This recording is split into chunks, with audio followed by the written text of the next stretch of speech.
Tuturuan kita ng 5 sikreto kung paano tayo ma-approve dito sa GGives kahit low G-score tayo. If you want to know more all about this, keep watching.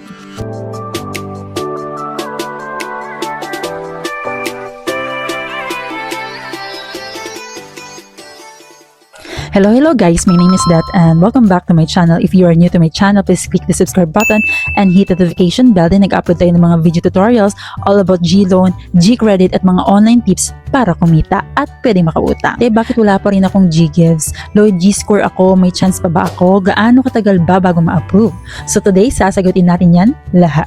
And trick number 1, para ma-approve ka agad tayo sa ating GGives kahit low G-score tayo, ay kailangan nating gawing active ang ating GCash account araw-araw. Ito mga pinaka-basic pero pinaka-importante na dapat natin gawin. Kahit maliit lang, mag-load ka ng 10 pesos, bayad ka ng bills, gamitin mo si GCash. Mag-scan ka ng QR code, nagbabayad ka doon sa labas at meron silang QR code for GCash. I-scan mo na, gamitin mo yung QR code ni GCash for your payment. Mag-send ka ng pera kung mag-cash in, cash out ka. For example, mag-transfer ka o magpadala ka ng pera, gamitin mo na kaagad si GCash. Ay si GCash parang tao yan. Pag nakikita niya na active ka at ginagamit mo siya palagi, nagtitiwala siya sa iyo at hindi kailangan malaki ang pera, consistency lang ang mahalaga. Trick number 2, fully verified yung iyong GCash account at huwag kang tinatamad. Pumunta ka sa profile mo ngayon, i-check mo, verified ka ba? Baka hindi ka verified, baka semi-verified ka pa lang. Tama ba yung spelling ng pangalan mo? For example, Bernadette, pero yung T dyan is isa lang yung T. Baka hindi mo napapansin yan. May valid ID ka ba at may self-verification? Maraming nadidelay sa GGives dahil lang mali ang isang letra ng kanilang pangalan. Kaya habang maaga, ayusin mo na kaagad. Number 3, gamitin ang ibang features ni GCash. Hindi sapat na nagsisend lang tayo. Try mo din na gamitin si GSave. Ayan. Pwede ka mag-save dyan sa CIMB Bank, sa Unibank. Ayan, ako nga meron akong savings sa aking GSave gamit buy load, pay bills. So kung magbabayad ka ng bills, for example, yung electric and water bill mo, doon ginagamit ko talaga is si GCash pambayad ng aking water and electricity bills. G-Insure, ayan, pwede mo rin gamitin sa G-Insure and G-Credit kung meron. Kung meron ka ng offer kay GCash nitong G-Credit, mas maganda gamitin mo ito. Ito yung unang nag-offer sa akin bago ako nagkaroon ng GGives. First of all, nagkaroon muna ako ng G-Credit at ginamit ko si G-Credit at ngayon nga lumaki yung aking offer at nakaabot na rin nga po ako noon ng 100,000 pesos offer. Ibig sabihin, possible talaga na bigyan tayo ni GCash ng ganitong offer, especially kung sinusunod natin itong mga strict na sinabi ko, no? Na dapat natin gamitin lagi si GCash, ayan, at gamitin natin yung mga ibang features ni GCash.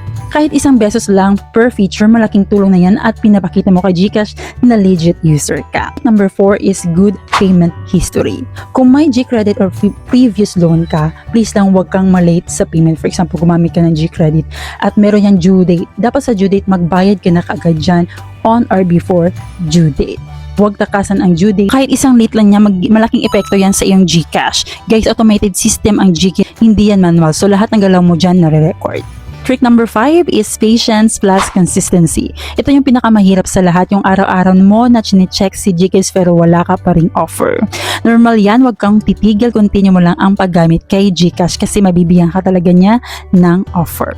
Ayan naman, bonus tip at very important sa lahat, always update your GCash app. Baka hindi mo siya na-update kasi usually kapag inopen mo yung Google Play Store mo or yung Apple App Store mo, lalabas dyan ang update. So kung may lumabas dyan at ang pop out na update, click mo yan at para ma-update mo na kaagad ang iyong GCash.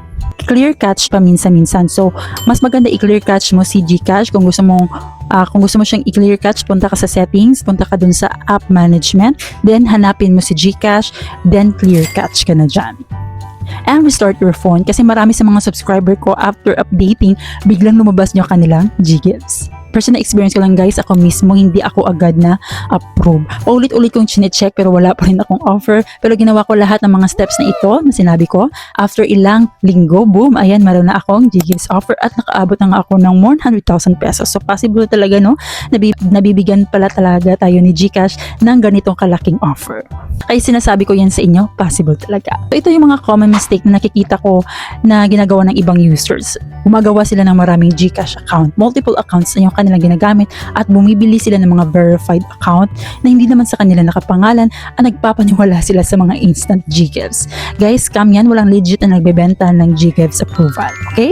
Kung feeling mo hopeless ka at gusto kong tandaan mo na lahat ng G-Gives ngayon dumadaan sa paghihintay. So hindi ka late, hindi ka malas, hindi ka pangit sa system. Kailangan mo lang ng tamang strategy and patience. Patience is a virtue. Maghintay ka lang, mabibigyan ka talaga ng offer.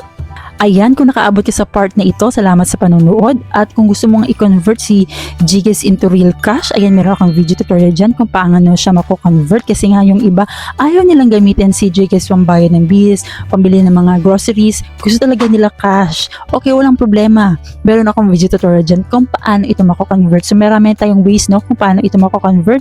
So naka-playlist dyan, pwede niyang panoorin at the end of this video. Kung gusto mo pang malaman all about G-Gives to Cash, G-Loan Unlock, G-Credit tips at mga online income ideas, ayan, tama yung channel na pinuntahan mo. Itong Debt Free Layo Tutorials, pakiclick naman ng subscribe button dyan para lagi kayong updated. And pakicomment naman ng G-Gives kung gusto mo ng next video na tutorial natin, all about G-Gives to Cash tutorial. At kung paano gamitin si G-Gives. Comment G-Gives dyan para sa next video natin ituturo ko sa inyo kung paano gagamitin si G-Gives. So ayan, salamat sa panonood. Again, this is Dat and nawa may nakatulong sa inyo ang video nito. Maraming salamat and thank you for watching.